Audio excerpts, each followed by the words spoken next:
Добро вечер. Вторнишно, односно, ова е четврточно издание, иако обично со вторникот почнуваат моите презентации на еден телевизија и би рекол, каква недела или како почеток на годината. За 15 на дена треба да се знае дефинитивно резултатот од прифаќањето на уставните амандмани и можниот старт на преговори и приклучување кон НАТО. За неполни од сега 4 месеци почнува изборната кампања за нов шеф на државата. Меѓу нив има и во политичка и во институционална смисла интерактивност.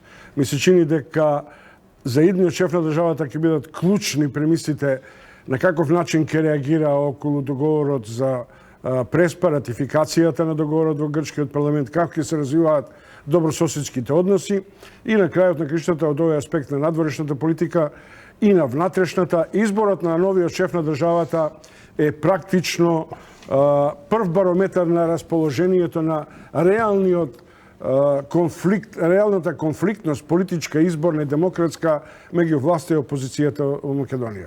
Јас тоа вообичаено се обидувам во еден кроки да го сумирам.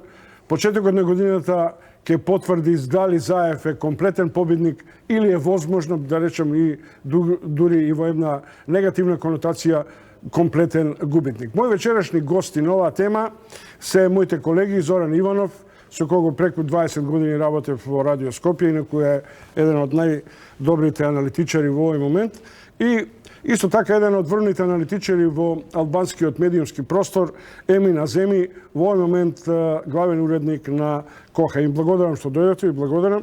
На почеток, мојата теза.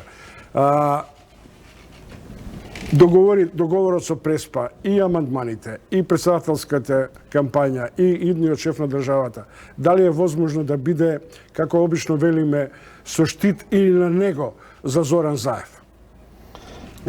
Да, мислам дека политичката атмосфера во Македонија сега е во финиш како фаза и нормално и природно е да очекуваме дека ќе се одвиваат работите онака како што се проектирани, скицирани. Сега има неколку дилеми околу техничките работи, иако овој последниот закон со амнестија сега Заев може да се каже дека има едно внатрешно спокојство. И сега од техничките работи треба да се преминува во конкретни политички. И мислам дека ако продолжи вака, мислам, ова позитивна атмосфера, ќе имаме и еден позитивен исход на настаните. А тоа е, како што спомнавте и вие, последно поврзано и со настаните околу председателските избори. Иако тука можда е прерано да се скажат тези, затоа што и самите политички партии се воздржуваат во тоа, не ги дават сите адути како. Али се на се, мислам дека идниот председател на државата не треба да биде една личност која ќе личи на претходните, односно овој последниот, него ќе биде производ на едно договарање. Јас не би рекол на некоја консенсуална основа, затоа што тоа е подлабок процес, него една прифатлива личност која ќе знае да ги детектира проблемите и една личност со интелектуален и политички капацитет. Аземи, гледам доза на оптимизам кај вас. Ја на моменти морам да кажам дека сум малку поголем скептик, но прашањето ми е дали вие мислите дека нема да дојде до обструкција кај тандемот Села, Касами околу уставните амандмани и тоа тенко мнозинство да биде прилично скинливо? Па да, ние сме сведоци на последниве изјави на Исел и овие што ги спомнавте. Сега тоа зависи од премиерот и од главните носечки партии, овие и СДСМ и ДУИ.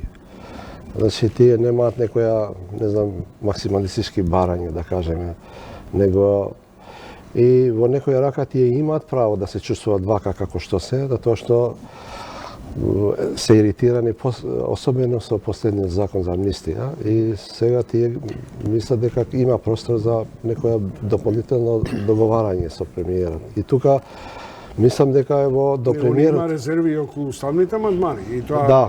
прилично конкретни Да, барања. имаат барања, етнички барања околу уставотворност на албанците и така натаму. Заев, Зоран и Иванов. Добро сите се веќе што на Сашо Ордановски, инаку му рекол Сашо Мијалко, така да имаше една предност до таму не сгреши. Не ми пречи никако, било Ни како една, ни да... друга. Иванов, кај можам да сгрешам у проценките дека е ова најголемиот испит за Зоран Заев за неговата политичка кариера, или како самиот помалку самурајски вели, спремен сум на сите жртви? Дали овие два клучни настани ќе определат и неговата и судбината на државата? Тоа сигурно, тој е шеф на најмоćната во моментот политичка партија и е премиер. И е најмоćната политичка фигура, бидејќи во своите раце ги држи сите конци околу менаџирање на цела оваа ситуација. Но јас сепак, толку сме ние преокупирани со дневни настани, со иницијативи за помирувања, со борба за парламентарно мнозинство, со менување закони во смисла на амнестија и така натаму. Мислам дека целата работа е веќе завршена, целиот тој пакет е заокружен. Од тој аспект мислам дека нема потреба за никаква скепса, што ти сега спомна. Кај да е, денеска дури и премиерот најави дека нема да чека, како што Столтенберг рече, нели, во наредните месеци, туку веќе февруар треба се да биде чисто. Јас исто мислам дека ако малку се качиме на повисоко на трибините, да го гледаме над преварот од една поптичја перспектива, не од првиот ред, како што сме навикнати, свртувајќи го вниманието на дневните настани, па додека гледаме дали ќе има шанса за гол, некој повредил некој противнички играч на другата страна од теренот. Мислам дека Брисел и Вашингтон ја изменаџираја со помош на нашата политика, со помош на македонската волја, со помош на мнозинството граѓани, ако сакате со помош и на условно неуспешниот референдум. Прашањето е сега, мислам повеќе од историски аспект, колкаво ќе биде парламентарното мнозинство. Треба да бидеме докрај отворени, особено од опозицијата од ВМРО ДПМН, да им соопштат на своите симпатизери и на своето членство дека ова е приказна околу влезот на Македонија во НАТО е завршена, а тоа подразбира Преспанскиот договор прифаќање и на уставните амандмани. Тоа значи, јас очекувам пратениците од ВМРО ДПМН во овој период, во овој јануари и некаде таму, нели, до овие уште недела две, да можеби нема да излезат со јасен став, но ќе бидам преоптимист, можеби ако кажам, барем 100 гласови ќе има за уставните промени и дека од оваа година со влезот на и со ратификација на грчкиот парламент, оваа држава ќе се вика Република Северна Македонија и после тоа ништо нема да се случи, никога глава нема да боли, Македонија ќе се интегрира во НАТО и ќе добие, нели, почеток на преговори.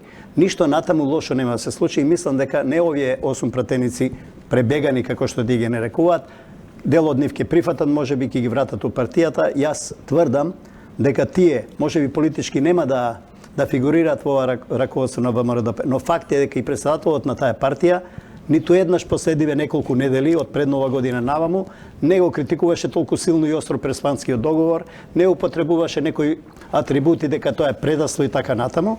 Напротив, се фаќаше за повеќе за социјалните теми, за тендери, за криминали и така натаму, што очекувам огромно во однос на скептиците, огромно парламентарно мнозинство, јас сум сигурен ќе биде над 90. Прилично оптимистичка варијанта, јас би се радувал на тој план, меѓутоа... Чомовски се извинувам, нема враќање назад. Македонија тргна во тој пат. Да, ама ако има се една врати работа, без само оглед уште на ова. мирниот тон на Мицковски. Што ќар ќе има ВМРО да помене, особено лидерот Мицковски кој е на жежок камен седнат, да му даде шанса на Заев да ефектуира со Има двојно Ја направија се извинувам, ја направија грешката ВМРО ДПМН, ръководството ново, залетано затоа што е поставено на една пирамида, на една голема политичка партија, веројатно мисле дека тоа само по себе ќе бидат и тие големи луѓе, големи политичари, но тоа не оди така. Секој на таа позиција, на таква партија, на една таква база, или на таква поддршка од населението, од граѓаните, треба да даде нешто свое. Тие ја го промашија колосекот во политичкото движење. Само ако се вратиме неколку месеци наназад, кој не дојде во Македонија? Од кој се не светски лидери имаше поддршка овој Преспански договор? Тоа значи некој во некои кабинети им пукнал филмот, благодарејќи веројатно и на времето на Груевски, кога се заврте малку кон исток, макар за 15 степени, и пукна филмот и рекоа не, ова е наша територија, ова е подрачјето на НАТО, ова е држава, сите политички партии го имаат ovo во своите програми и тоа ќе го направиме на ваков начин. И тоа го направи. Да, мислам дека кај ВМРО ДПМН се случуваат некои паралелни, мислам, действија.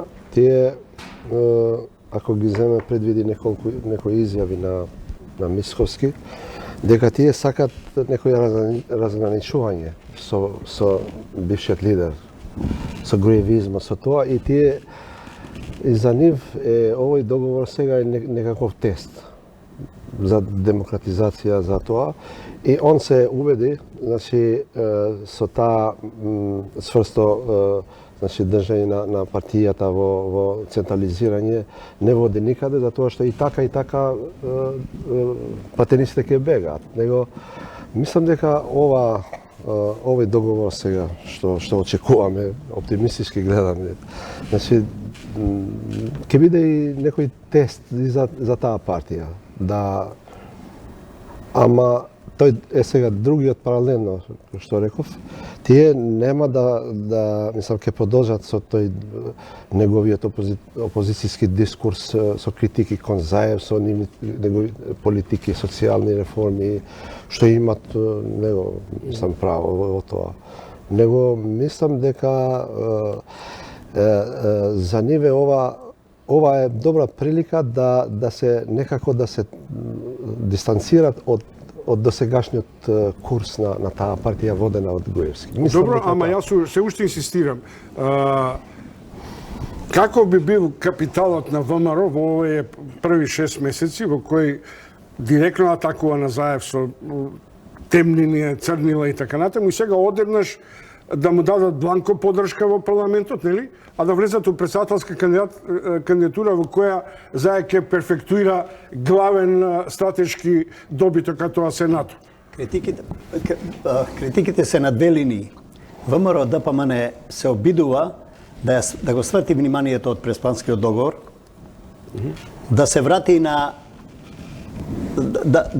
да се амнестира себе си од сопствениот вокабулар на губење на идентитет, национална загрозеност и така натаму, да го сврти вниманието на јавноста на економските и социјалните теми, на криминалот, нели, на владеачката гарнитура, на тендери, на непостоење на антикорупцијски и така натаму, и тука ќе ги игнорира, ќе ги игнорира темите. Иванов, тоа не се теми за председателска кампања. Темите се ова, надворешна политика, безбедност и така натаму. Тоа е што би можел да добие ВМРО со својот председателски кандидат, доколку го, да речем условно, го запука Шововски, задосни ВМРО ДПМН со кампањата за председателски избори, затоа што заглави предреферендумски со бојкотот. Тој никогаш не, секоја си чува резана карта, тие никогаш Мицковски не го слушнавте дека ВМРО ДПМН ќе бојкотира или некој раководство, но тие де факто бојкотира и тоа го знае целата јавност. Значи, тие не излегува со тоа. Си чуваат резерва, но сватија дека немаат, мислеа дека ќе имаат поголема поддршка ако референдумот пропадне. И дека тие тогаш тука ќе го победа Заев и можат да играат и на... Да беше така, нешто им се остварише од нивните надежи, ќе бараа и избори воредни парламентарни. Забележавте дека председателот на ВМРО ДПМН почна на почетокот по својата кампања, нели, секоја среда и не знам, секој викенд собери по разни градови, секоја среда во Скопје. Во првите настапи протежираше и предвремени парламентарни заедно со председателските, се откажа од таа варијанта. Рече, ние ќе ги победиме на председателските, а на првите наредни ќе го победиме заедно. Не може да победат на председателските, зашто го немаат албанскиот електорат, без оглед на каков начин Заев промовира интегрирано општество и така натаму. Зошто се откаже од предвремени председателски избори? Предвремени председател, парламентарни. Парламентарни. Добро, до таму ќе стигнеме. Меѓутоа, сега прашањето е се заговара во номинацијата, ако сме сигурни или ако сте сигурни дека поминува, да речем условно, уставните амандмани, Столтенберг и Ципрас најавуваат брз резултат со НАТО и така натаму, тогаш може да предпоставиме дека сите тркачи, вклучувајќи Заев, ќе викат ова е историскиот договор и историската шанса и историскиот успех на Македонија. Меѓутоа, сега прашањето е на внатрешен план. А тоа е како коалицијските партнери ќе обезбедат, како што ние велиме, консенсуален председател или согласност на двете етнички заедници или на двете партии за номинацијата на единствен кандидат. И дали ќе има единствен кандидат или секоја партија ќе трча со свој. Добро, сега ние имаме една коалиција, иста партија беше ДУИ, сега е ДУИ пак со СДСМ. И мислам дека технологијата на преговорите е малку поинаква со СДСМ, затоа што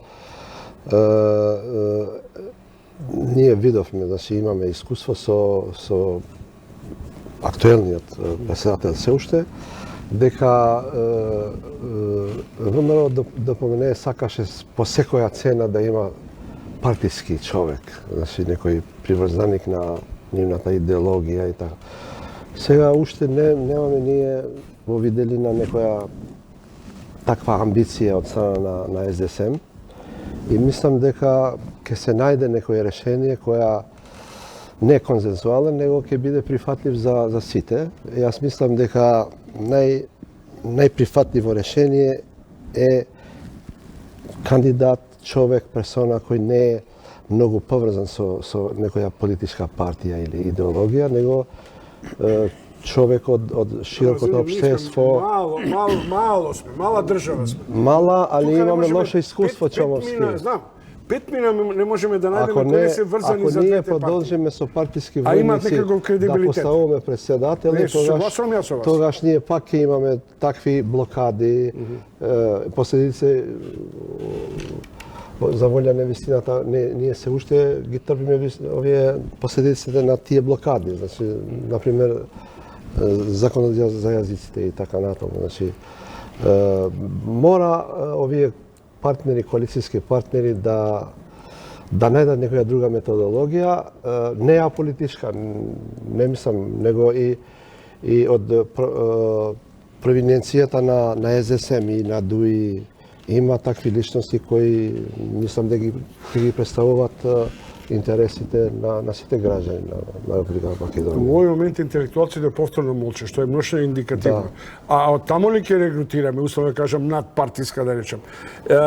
Затоа и велам дека можеме да ги броиме на прсти можните кандидати, некои се условно да кажам се само не мора да биде на пример маж, зашто да биде некоја жена на пример. Тоа би било прекрасно, ние би биле срекни ако на пример да ја увеземе Хилари Клинтон. Не мора Хилари, можеме Колинда да ја увеземе на крајот на криштото. Или романската. Уште подобра варијанта би била. Јас сум за таа. Сега што правиме? Ја пред некоја недела напишав еден текст дека може би е добро, не е моје да ме слуша политиката, да се искористи отворењето на Уставот, да се смени членот каде што се регулира изборот на председател и тоа да се прави во собранието. Таква кумулација, ја не согласувам со тебе. Таква кумулација на извршната власт е недозволива, нема баланс. Океј, не се согласува, но ако трнеме од ингеренциите на председателот, ако трнеме од нашите досегашни искуства на сите председатели, тие секогаш биле длабоко партиски поставени личности. Али ова не гарантира. Сите. Значи, Македонија од тој аспект, да не бидам погрешно разбран, секоја че за сите, не се усреки со тоа. Може би последниот не беше експониран партиски човек, но беше по-амбивалентно врзан за партијата од било кој па претходно. Дури и од некој што бил и председател на партија. Значи, од таа анализа трнувам дека не е тоа клучниот елемент. Трошиме пари, ајде парите не се важни, оваа држава троши пари за 300 други глупости.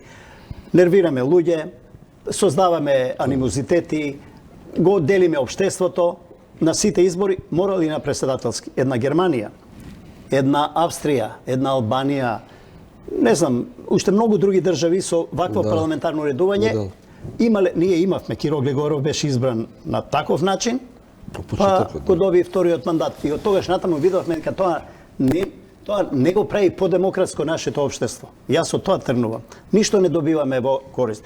Но се согласувам со идејата, ако тоа биде консенсуален преседател, сега што е консенсуален преседател, треба да одговорат тие што нели тоа го форсираат.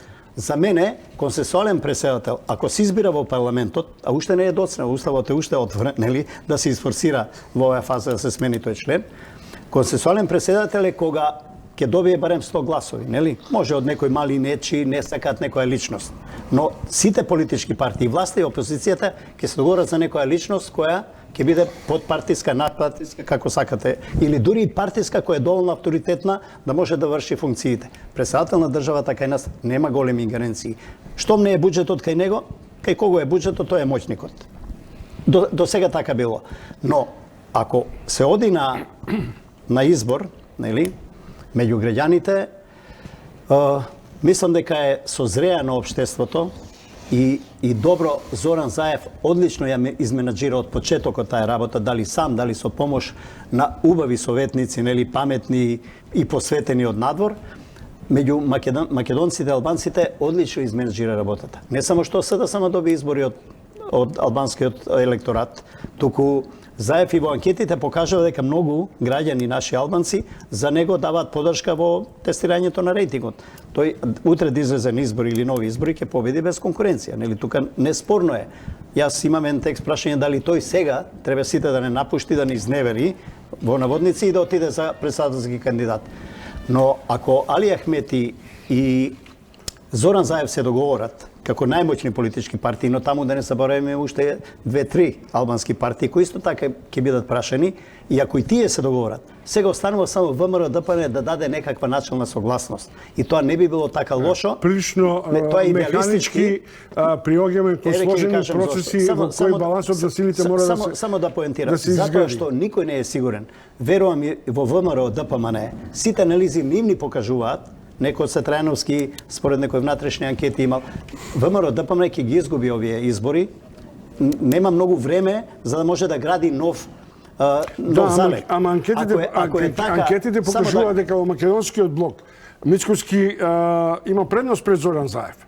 Условно во таквата номинација. Не помага блок, ако има консенсуален кандидат од СДСМ и од ДУИ и од другите албански партии. До овде сме врзани за едно клучно прашање меѓу другото. Разигрувањето на така наречената блокада на вториот круг на председателските избори, во кој ВМРО ќе влезе во првиот круг, ќе ги види силите со СДСМ, во вториот круг може да абстинира и да немаме доволно мнозинство, како што немавме, да речем, условно за референдумот на изборите. Нема тоа да се случи.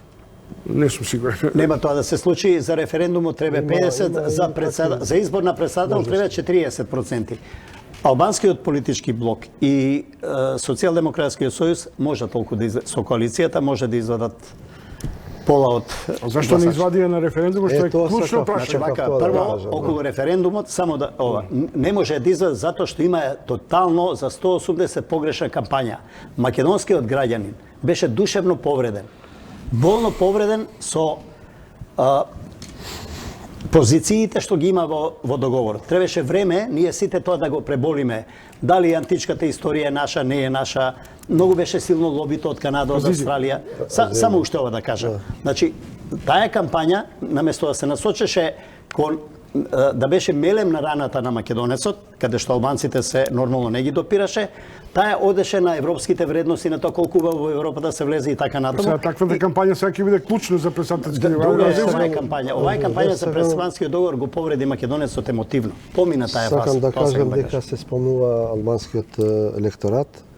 Мислам дека во еднина јас очекувам дисперзија на тој електорат во политичка смисла и во граѓанска и социјална, затоа ако ова е нешто, некоја друга тема, некоја друга дебата, и не е компактноста на албанците до сега како што беше, например, со СДСМ, например, со ДУИ, се појавуваат и нови, да кажам, не опции, него незадоволствата кон партиите на власт, тие автоматски се преведува во некоја социјална Ако е тоа добро да разберам, значи дека Ахмети ја нема командната улога на гласачкото трнло во кај албанците. Го имаше, па ни заем нема да има тоа, мислам, нема албанците да гласат во еднина, како што, затоа што друг контекст беше тогаш. Тогаш беше ВМРО визави СДСМ, сега имаме други контексти, политички и политичката битка за едниот председател, мислам дека ќе ги диспезира и овие. Ама не, сакам да го разјасниме. Ке има, например, мнозинство за избор на председател од вториот круг? Јас Ако има повеќе кандидати. Скептичен сум малку. Па ако сме скептични, може да немаме председател. Да, па Што правиме тогаш? Не, мислам дека е неспоредливо. ќе продолжи Кој? Иванов? Не може Иванов да продолжи. ќе продолжи Џафери, да. Не, вака, Со некој значи даде уставни- неспоредливо е референдумот да се споредува сега со тоа дали ќе има излезност на председателските избори. Добро, да има. Беа повредени македонците, зошто тоа не можеме да го сватиме? Јас од себе тргнувам. Значи кој е над сите тие национални, не знам вакви онакви перспективи на Македонија. Значи ние сме повредени како нација, но ќе го голтнеме. Меркел, заборавивте веројатно кога дојде овде или пред да дојде, даде изјава ќе биде болно, но ќе помине. Ќе биде болно, многу болно.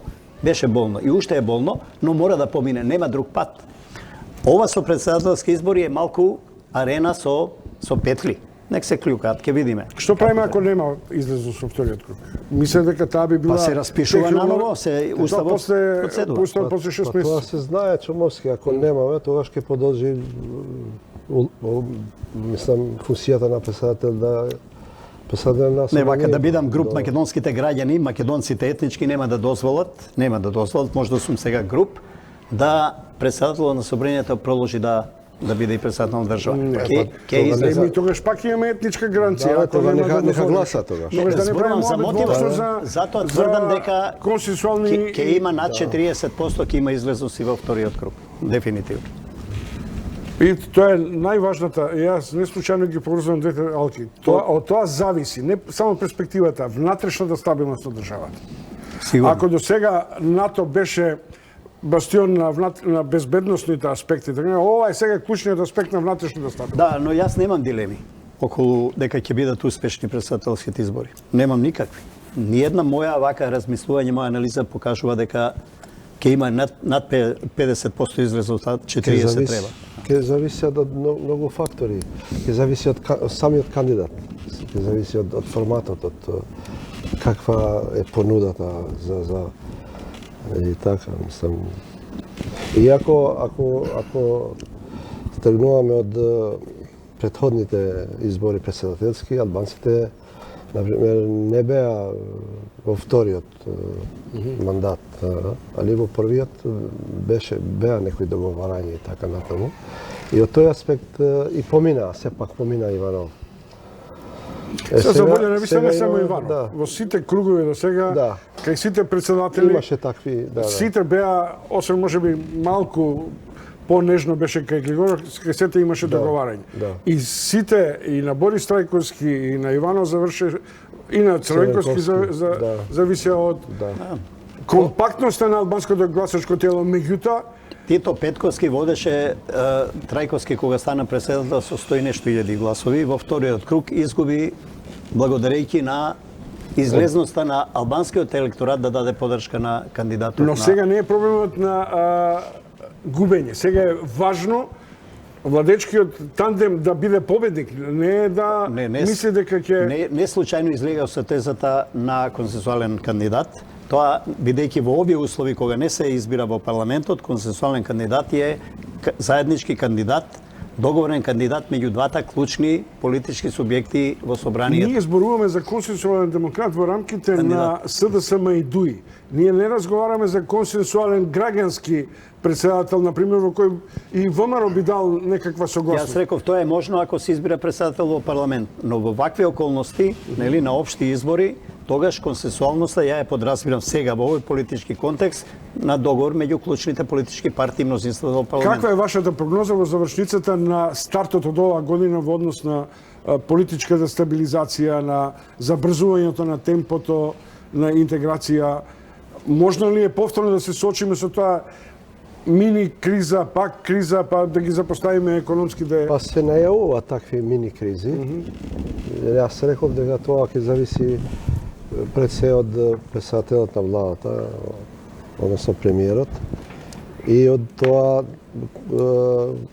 слухот, политичкиот слух да биде, мислам, затоа што последно време ние читаме и слушаме и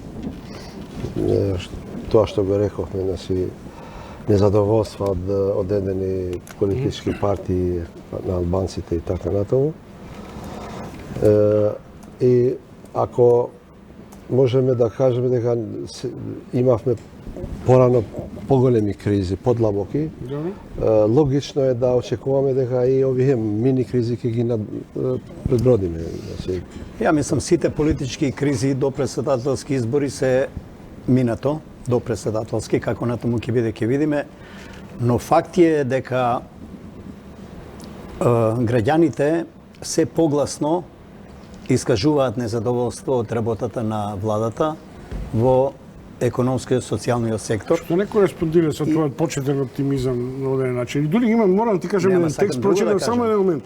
Велите вака, народот го избра Зоран Заев, тој пак како да не си избра свој добар тим и гледања и има гледање низ прсти кои го чинат во неговата успешност. Тој ги брга интеграциите, тие ги бркаат привилегиите. Тоа што ние го чувствуваме и што веќе добива на еден начин фама, сите се исти. Јас таму и напишав, сега, ако сака за председателски избори СДСМ и Зоран Заев да го поврата здивот и довербата, уште еден бранд доверба, како што имаше во времето на шарената револуција и по неа, сега треба да направи длабок кадровски рез.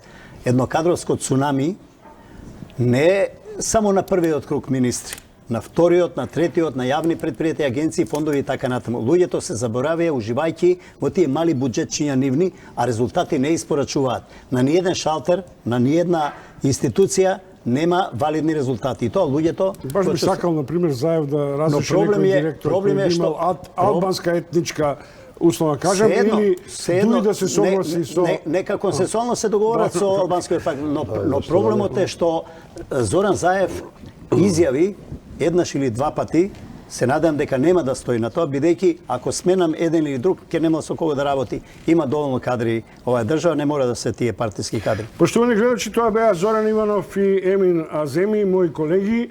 Со нив разговаравме или ја начнавме политичката номенклатура на најмалку првите 6 месеци, од кои ќе зависи вкупниот развој на ситуацијата, па би рекол и на стабилноста на владењето, на институциите и така натаму. Пред да се одијам, само да ви најавам дека од 21 часот, а мислам дека и во вестите, ќе гостува министерот за здравство Филипче и ќе имате можност како родители, како баби и дедовци, како граѓани, да го прашате министерот зошто денеска остана градинките затворени за децата, дали на каков начин постои страф од оваа условена, да речем условно, вакцинација, за која зависи и борбата против вирусот кој во овој момент се позначено ги окупира скопските деца и тоа е многу опасен вирус кој може да влие за развојот на децата во подосречната фаза. Значи, Филипче и телефонските контакти со вас после 21 часот.